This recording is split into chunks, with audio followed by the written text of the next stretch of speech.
Bonjour à tous. Je remercie François Desroches, le professeur François Desroches, pour l'invitation. Je suis très content d'être ici parmi vous. C'est ma première fois au Collège de France. Alors mon intervention s'inscrit dans mon domaine d'expertise, puisque je ne suis pas coranologue, contrairement à mes différents collègues, mais spécialiste de l'histoire de l'ash'arisme. Alors l'ash'arisme, c'est une expression de l'islam sunnite dans son versant théologico-spéculatif, c'est-à-dire montrer la véracité de l'islam à travers un arsenal argumentatif, rationnel et textuel. Et donc, ce que je vais présenter et partager avec vous aujourd'hui n'est pas vraiment un travail abouti, mais des ébauches de quelques réflexions que j'espère enrichir avec vous. Alors, l'idée, la réflexion que j'essaie de mener, c'est justement le lien entre les ash'arites. Quel est le rapport des ash'arites avec le texte coranique, et là en particulier le Coran mécois. Donc on va essayer de voir un petit peu dans cette courte intervention comment les ash'arites ont puisé dans le texte mécois des sources de légitimation du kalam, puisque le kalam, c'est finalement cet exercice de théologie spéculatif. Donc dans un premier temps, on rappellera des éléments dont une partie a déjà été évoquée par M. Jahdani, donc sur les enjeux du Coran mécois, après une courte introduction. Puis on abordera les usages ash'arites du Coran mécois, et en guise de conclusion, on ouvrira sur la question d'un tafsir ash'arite. Alors, en introduction, on a déjà parlé donc du kalam, c'est cet exercice de apologétique, faire l'apologie de l'islam ou de ce qui représente aux yeux du théologien en question l'orthodoxie, la vraie, entre guillemets, version de l'islam, à travers un arsenal argumentatif, donc différents types d'arguments, bien sûr des arguments textuels, mais surtout des arguments rationnels. Alors on a tendance à voir les ash'arites comme étant l'ash'arisme comme étant une doctrine qui s'est développée comme une sorte de concurrent du mu'tazilisme, qui étaient eux, si l'on peut dire ainsi, autoproclamés comme les champions de la rationalité, les champions du aql. Alors cette projection est vraie, mais partiellement, parce qu'en fait, il faut comprendre que l'ash'arisme s'est développé comme une réaction à un certain nombre de doctrines qui circulaient, alors en l'occurrence en Irak, et qui ont poussé al-Ash'ari à, d'après lui, réagir et répondre, et donc proposer une réponse qui pour lui représente la réponse de l'orthodoxie sunnite. C'est comme ça que al-Ash'ari décrit la doctrine, c'est-à-dire qu'il ne s'est pas levé un matin en se disant « je vais fonder ma propre école doctrinale ou dogmatique ». Et donc entre guillemets, on peut dire que l'ash'arisme est une école de la réaction. Ils ont effectivement réagi au mu'tazilisme, puisqu'ils avaient le vent en poupe à un certain moment de l'histoire et d'une très grande proximité vis-à-vis du pouvoir abbasside, mais pas que. Ils ont également, l'ash'ari s'est opposé par exemple aux chiites sur un certain nombre de questions, en particulier les questions politiques, également aux karramites, anthropomorphistes, mais également des murji'ites, etc. Un certain nombre de groupes qui sont autant de factions jugées hérétiques et qu'on pourrait tout à fait retrouver inventoriés dans les traités d'hérésiographie comme Al-Milal wa Nihal de Shahrastani ou d'autres. Et donc, l'idée d'Al-Ash'ari est de répondre à chaque groupe avec ses propres arguments. Ainsi, parmi les adversaires idéologiques des Ash'arites, il y a les falasifa, qui se revendiquent de l'héritage hellénistique aristotélicien et qui donc défendent, entre autres, la prééternité du monde. Et donc Al-Ash'ari se propose de les combattre sur le plan du débat d'idées en utilisant leur propre terminologie, des terminologies grecques, comme celle de la substance, de l'accident, le jawhar et le arad, qui sont les deux maillons de tout le système qu'on appelle l'atomisme, pour prouver que ce monde a été adventé, donc hudus al-alam. Donc là, c'est essentiellement des raisonnements rationnels, des syllogismes aristotéliciens et des terminologies héritées des Grecs qui vont être mobilisées contre les falasifa, tandis qu'avec d'autres groupes, factions qu'il juge hérétiques, eh bien, il va plutôt avoir recours à des preuves coraniques, du hadith, etc. Donc il y a un rationalisme chez les Ash'arites, mais qui n'est pas absolu, et il y a une volonté de rester malgré tout fidèle au texte. Là où le bas blesse, entre guillemets, pour certains, c'est que des groupes adversaires d'Al-Ash'ari, qui sont eux plus proches, entre guillemets, des textes, que d'autres vont reprocher à Al-Ash'ari d'utiliser cette terminologie grecque, le jawhar, le arad, l'accident, la substance, en disant mais ceci n'existait pas à l'époque du prophète, ce n'est pas rapporté dans le hadith, ceci est donc une bid'a, pourquoi faire ça, il n'y a pas besoin, etc. Et donc Al-Ash'ari se trouve face à un nouvel enjeu, c'est de défendre la légitimité du kalam et de montrer à ces groupes-là, qui sont des groupes traditionalistes, attachés au texte, pour qui le Coran représente une autorité textuelle, donc il va essayer de leur montrer, de leur prouver la légitimité du kalam. Et donc, pour ce faire, il va avoir recours au Coran, et il est intéressant de remarquer que on peut dire que la partie du Coran, le corpus particulièrement mobilisé, va être le Coran mécois. Et justement, ce recours au texte, de la part d'un mutakallim, il peut interroger, mais en vérité, quand on connaît bien le système ash'arite, on voit qu'il n'y a aucune incohérence. Donc ça, c'était la petite introduction.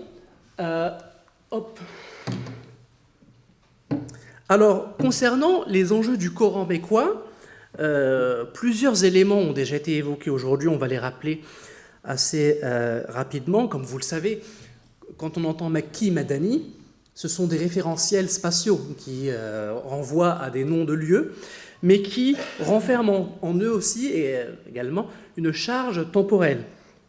Alors, là encore, on va raccourcir, on ne va pas non plus s'étendre sur toute la divergence et les discussions des savants autour de la théorisation du Makki et du Madani, mais comme vous le savez, beaucoup ont défini le Makki comme étant le verset qui a été révélé avant l'hégire, et le Madani, le verset révélé à l'hégire et après l'hégire. Donc là, on passe du spatial au temporel, et ce qui est intéressant, c'est qu'on a aussi un marquage thématique, c'est-à-dire, comme le déclarait tout à l'heure, le signalait M. Jahdani, les versets mécois ont en commun certains thèmes, les versets médinois ont en commun d'autres termes. Par exemple, les versets médinois comportent énormément d'injonctions juridiques. Tout à l'heure, je crois que quelqu'un avait posé la question. Des savants évoquent par exemple la question de l'obligation de Ramadan, ou de la zakat, ou du hajj. Ces trois choses, par exemple, ont été révélées, si l'on en croit ce que disent. Là pareil, je ne vais pas non plus m'étaler sur toute la littérature, mais la conséquence, c'est de dire que tout ça a été révélé après l'hégire. Le pèlerinage, par exemple, il mentionne que ça a été révélé en l'an 9. Le jeûne de Ramadan et la zakat, c'était en l'an 2. Même la prière qui était révélée avant l'hégire, c'était 1 an avant l'hégire. Quand on sait que, comme l'a cité tout à l'heure M. Jahdani, la période de l'existence du prophète à la Mecque était de 13 ans, ce qui fait que c'était aux environs de la 12e année, ce qui fait qu'on peut dire qu'il y a 10 ans, une première période de 10 ans, où toutes ces obligations qui, aujourd'hui, sont appelées des piliers de l'islam, terme qu'on peut discuter, hein, parce qu'en général, pilier, il y a une question, ça indique, c'est un terme qui indique une notion de validité ou de condition sine qua non, enfin bref, ça c'est un autre débat. Mais tout ce qui est reconnu aujourd'hui comme étant des caractéristiques de l'islam n'était pas encore révélé. Et donc ces 10 ans, qu'est-ce qui se passait en fait? Qu'est-ce que le prophète faisait? Et donc, on remarque effectivement, comme il était signalé, que beaucoup de versets mécois ont une charge théologique importante et portent sur le croire, principalement, sur des choses à croire, avec évidemment l'insistance sur la croyance en l'unicité, le tawhid, le fait que Dieu est le créateur de toutes choses, a la toute-puissance sur toutes choses. Donc la période mécoise est une période de prédication, entre guillemets, immédiate, c'est-à-dire les sujets qui sont à corriger d'urgence, entre guillemets, à réformer d'urgence.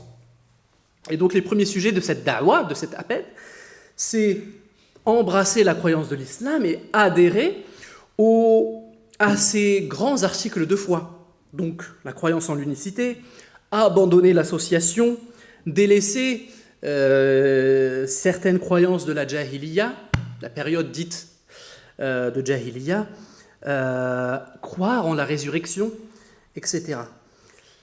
Et donc, si l'on considère le Coran mécois comme étant la source privilégiée à l'intérieur du Coran de cette thématique théologique, on comprend bien que les Ash'arites se sont donné à cœur joie pour y piocher tout ce qui pourrait les intéresser dans leur travail à la fois d'enseignement de leur théologie, mais également de légitimation de leur propre exercice de spéculation rationnelle.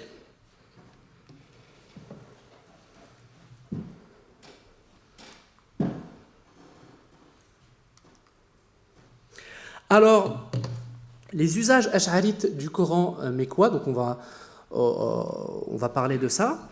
Dans mon titre, j'ai dit des premiers ash'arites parce que les principaux textes, si on veut être le plus proche possible de l'époque d'Al-Ash'ari lui-même, ce sont principalement ces textes à lui.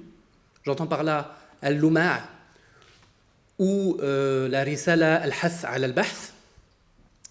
Mais pour moi, un ouvrage majeur, comme le disait Daniel Gimaré, qui permet de bien connaître la doctrine d'Al-Ash'ari, c'est le Mujarrad, qui a été copié par Ibn Furak. Donc c'est un des premiers Ash'ari, c'est le disciple de Abul Hassan al-Bahili, qui était disciple d'Abul Hassan al-Ash'ari lui-même. Alors, c'est un des premiers Ash'ari, ce n'est pas al-Ash'ari lui-même, mais il se trouve, et c'est ce que soulignait Daniel Gimaré, que Ibn Furak était un fin spécialiste d'Abul Hassan al-Ash'ari, un connaisseur fin des positions d'al-Ash'ari, de celles qu'il a pu corriger, de ses changements doctrinaux, de ces changements d'avis qu'il a pu vérifier dans le cours, dans la trajectoire de sa vie. Et donc c'est pour ça que le Mujarrad qu'il a écrit est également à intégrer dans l'équation pour une étude justement de la façon avec laquelle les Ash'arites, Al-Ash'ari lui-même et les premiers Ash'arites se réfèrent au Coran. Alors, j'ai pas utilisé les maqalat, j'ai pas voulu regarder les maqalat, bien que ce soit un texte d'Al-Ash'ari, pour plusieurs raisons.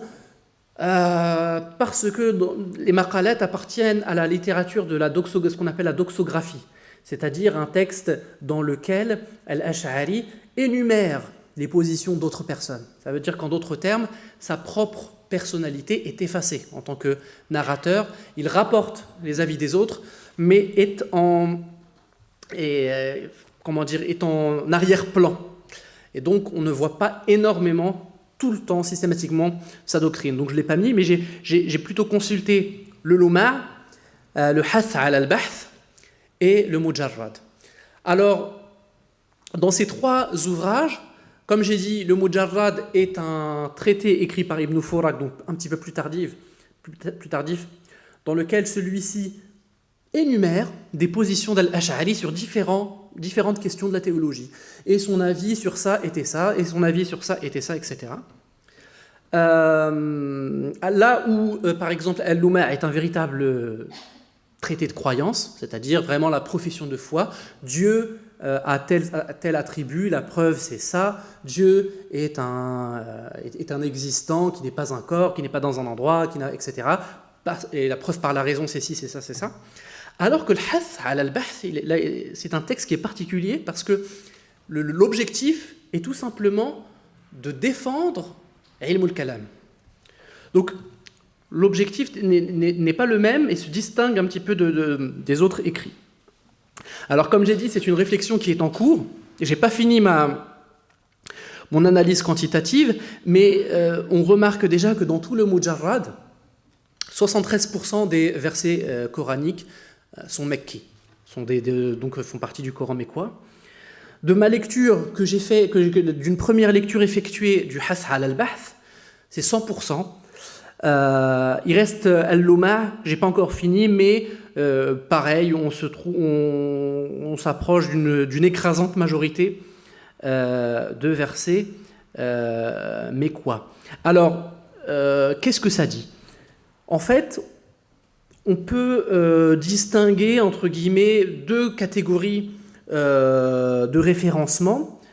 Il y a un premier type de référencement où les versets mécois convoqués vont être ceux qui encouragent au nazar. Par exemple, fi malakuti samawati wal ard wa ma khalaqa Allahu min shay awalam yanzuru ila al-ibli kayfa khuliqat, etc. Donc où on a un appel à un examen, et donc les ash'arites vont récupérer ce verset et le prendre comme appui pour fonder l'obligation religieuse d'un examen rationnel. Parce que y a un débat au sein même des acteurs du kalam, entre les mu'tazilites, les ash'arites et autres, qui est quel est le premier devoir légal qui incombe au sujet, donc au sujet responsable, le fameux mukallaf. Et donc on dit c'est connaître Dieu. Mais connaître Dieu, comment on y accède ? C'est par la raison. Et donc, il en vient l'examen rationnel aboutissant à la croyance certaine en l'existence de Dieu, c'est ça qui est obligatoire. Et donc, toute cette spéculation, les ash'arites n'ont qu'à juste dire que tout ce qu'on fait n'est que finalement des spéculations, des examens rationnels sur la créature pour aboutir à la croyance en l'existence de Dieu, et que finalement tout ceci n'est qu'une soumission à l'ordre divin rapporté dans les versets mécois, où il y a là l'ordre du nazar, falyanzuru, walyanzuru, etc.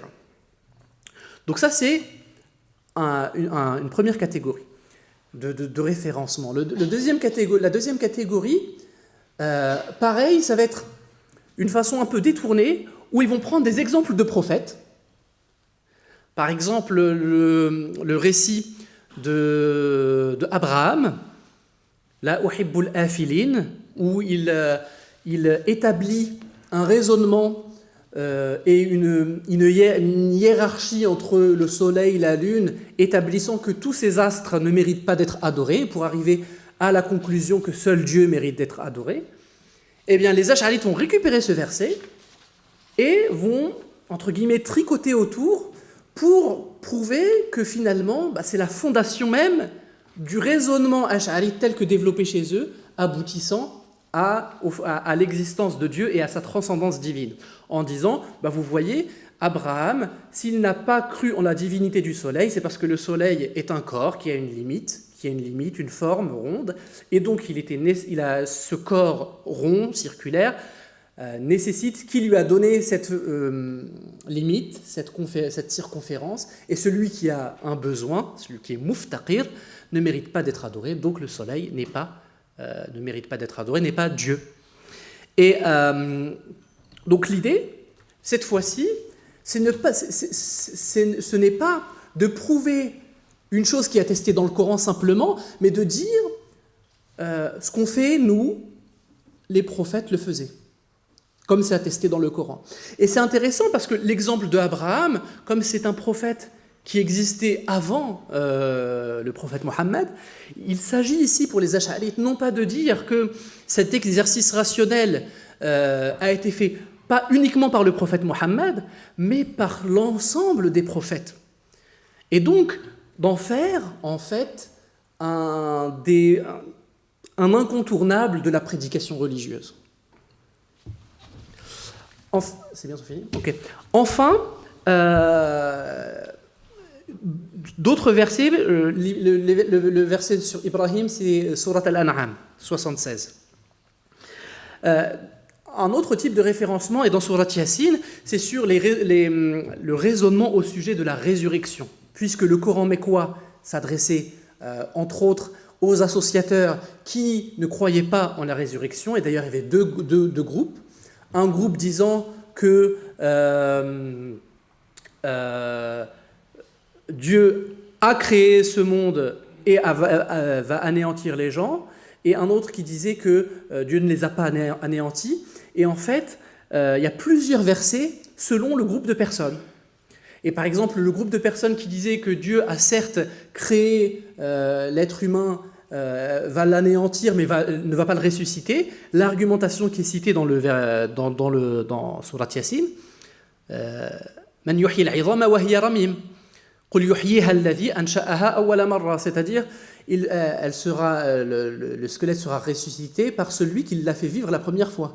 C'est-à-dire, vous qui assumez et concédez que ces êtres vivants ont déjà été créés, celui qui les a créés une fois peut tout à fait les créer une deuxième fois, les anéantir à l'envi et les créer autant qu'il le veut.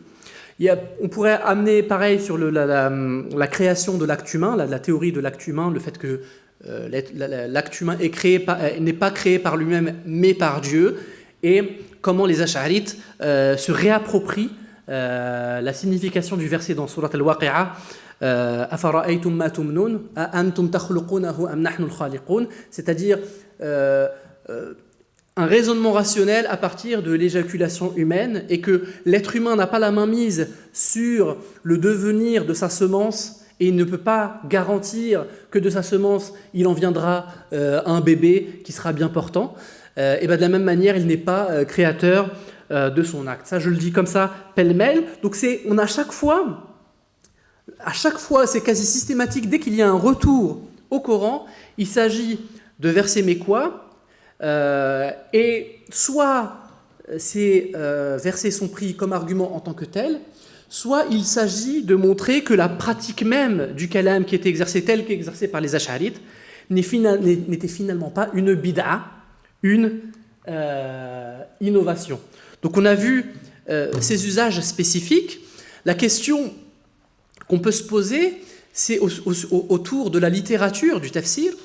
Est-ce que il y a eu une littérature spécifique de tafsir ash'arite dès les débuts de l'apparition de l'ash'arisme, et si oui, à quoi il ressemblerait? Alors il se trouve qu'on trouve dans des sources un petit peu plus tardives que l'époque de Ibn Furak des textes indiquant que l'Ash'ari lui-même avait un tafsir qui s'appelait Al-Muhtazan, qui était en 200 ou 300 volumes, ce qui n'est pas rien, et dans lequel, à chaque verset qui était susceptible d'être interprété ou d'être récupéré par un groupe adversaire des Ash'arites, eh bien l'Ash'ari exposait la façon d'invalider l'argument de ce groupe. Alors la légende dit que ce tafsir n'existait qu'en un seul exemplaire, et que Sahib ibn Abbad à Bagdad, si je ne me trompe pas, aurait offert, qui était anti-ash'arite évidemment, aurait offert 20 000 dinars au bibliothécaire pour qu'il brûle la bibliothèque dans son ensemble. Alors il se trouve qu'on trouve, encore une fois, c'est des choses qui sont soumises à caution, et malheureusement le peu de manuscrits ne nous permet pas de reconstituer l'histoire d'une littérature de tafsir ash'arite des premiers siècles. parce qu'on pourrait parler de Razi, mais ça c'est beaucoup trop tardif. Abu Bakr ibn al-Arabi, par exemple, dit qu'on retrouve une survie de ce tafsir dans le tafsir de Ibn Furak. Alors ce Ibn Furak, malheureusement, on n'a pas encore trouvé son tafsir complet. On a aujourd'hui quelques fragments de Surat al-Mu'minun, je crois, jusqu'à la fin du Coran. Et je crois que ce type d'ouvrage ou ce type de fragment gagnerait à être davantage étudié. Et le peu que moi j'ai vu, par exemple, de ce texte, montre qu'à c'est presque systématique, il y a une insistance plus marquée dès qu'il s'agit de versets. Mais quoi? Je vous remercie.